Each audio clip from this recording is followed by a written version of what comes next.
we have Mr. Pilgrim from the Ministry of Education. I'd like to now invite him to the podium. Pilgrim. Thank you, Mr. Chairman. Mr. Principal, members of staff, the special invited guests, parents, and more especially the graduating class of '94. Whenever I attend any function at the Warrenville Presbyterian School, I'm home. I've come right back home. Mention has been made by previous speakers about the age of this building. But to those of you who do not know, I know this building before it came into fruition. The spot on which this building lies was the savannah. In those days, it was a place where we had sports and the place where most of the children had to play when they had their break periods. I attended the Warrenville, not Presbyterian School in those days, but the Warrenville CMI School. There were just a few of them here. I know there was the Ackle School in Samo, and the Warrenville School here, which we'll call the CMI School, not CM alone. And I attended the old school just south of this building. And I must say we had very good times at that building. That building lasted quite a few decades. And then somebody thought it wise to build a new building, one which would house many more students as the old building was housing at that time. And so this building came into fruition.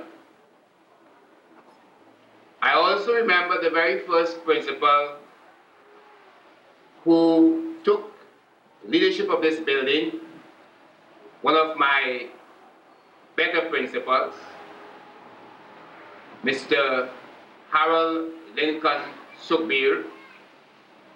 And I remember the day when this school was formally opened. He had a son who could have used his hands very well, and he built a replica of this building which was on display on that very said day. Today we are in that building, and that building then had pupils who attended, and there was still some room in the building to house many more pupils. Today, that is something of the past. The Warrenville Presbyterian School, as it is known today, is filled and bursting at the seams. I hope that somebody here from the Presbyterian board, I see the manager is here, my good friend. We sat next to each other in the same desk, and I'm quite sure he will take the message to the people in the Presbyterian board that we need an extension of this school.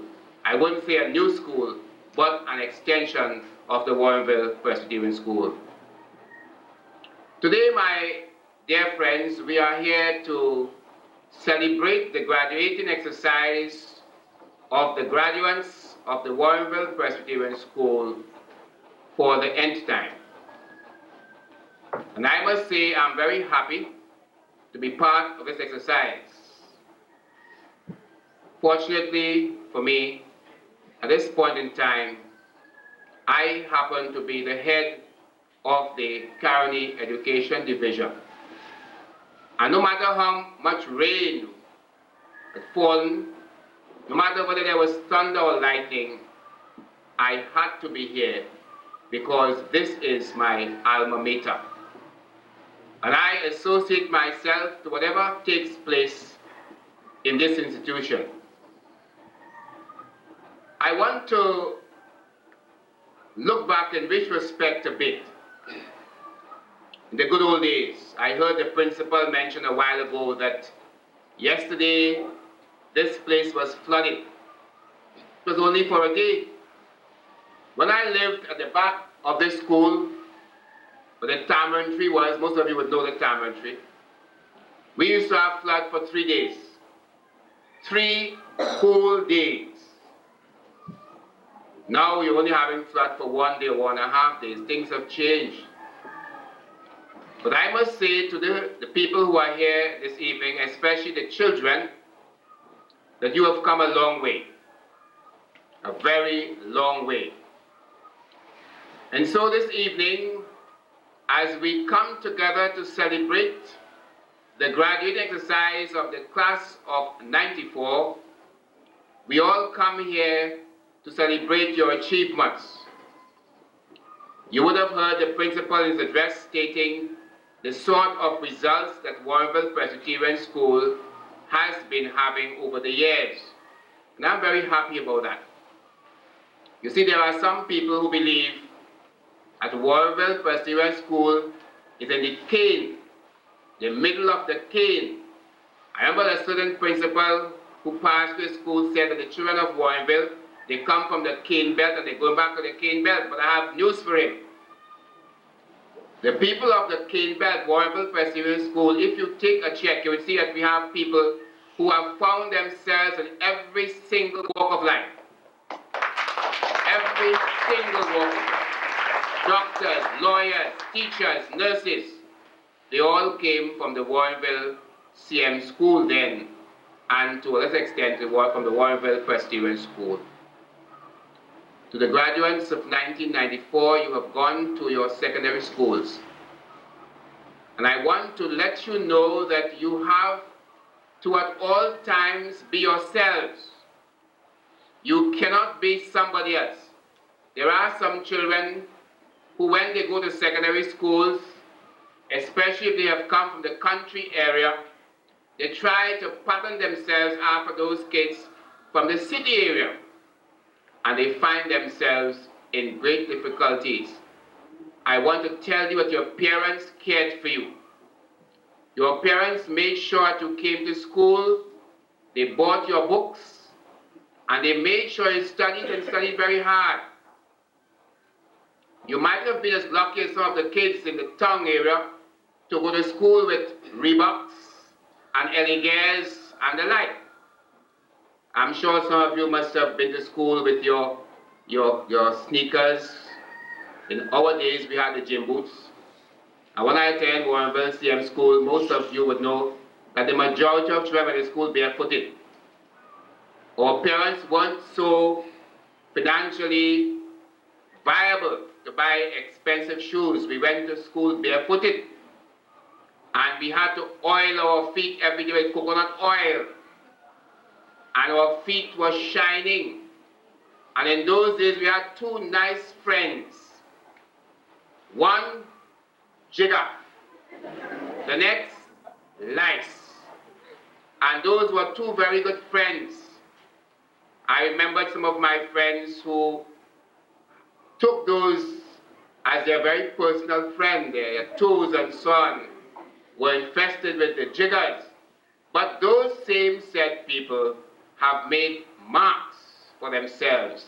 They have been men and women of today who are in very high positions, and that augurs well. I look at the staff today and I see that the staff has about 90% females.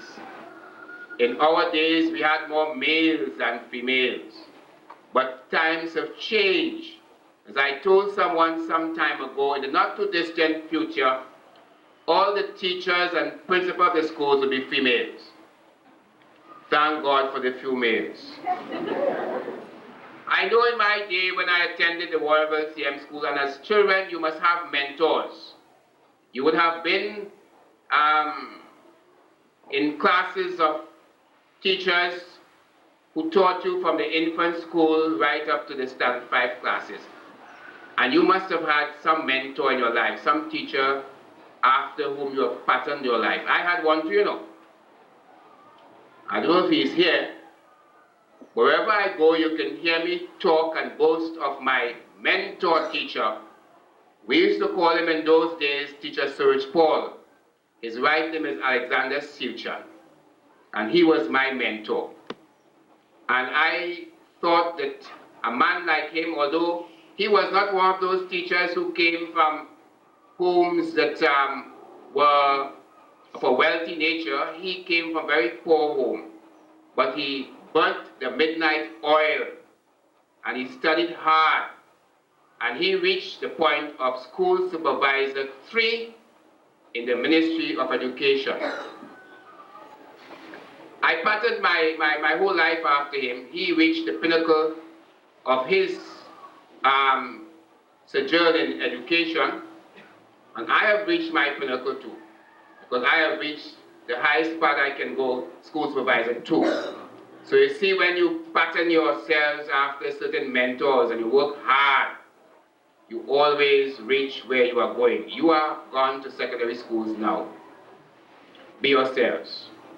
If you're accustomed leaving home and coming to school with your mother sending you with a half a roti and some takari or some fig and so on. When I went to school, I had friends who would come to school with a half a roti. They'll go and buy by Dolly mother a cent fig, and it's roti and fig or anchar and so on. They didn't die. They still became strong men and women, and they lived to make their own individual marks in life. You can do likewise. You might be going to a secondary school, you see children coming with their chicken and chips and their pizza and so on, and your mother has given you just a half a roti and some takari. Let that do. Don't try to be somebody else, because you're going to get in plenty trouble. I congratulate you, the graduates of 1994, and I hope to hear from you very good things. The principal reminded me that there is someone in the audience, one of my teachers who taught here. His class was right on this stage here when the school opened, Mr. Janki. I heard he's somewhere.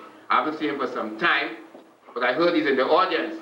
This was Mr. Janki's class right here, and I was the monitor right down there. So I want to congratulate Mr. Janki for being the man he was then and the support he gave to Warrenville Presbyterian School. Children, ladies and gentlemen, and more especially the staff and principal of the Warrenville Presbyterian School, I bring greetings on behalf of the Caroni Education Division. Ladies and gentlemen, I thank you.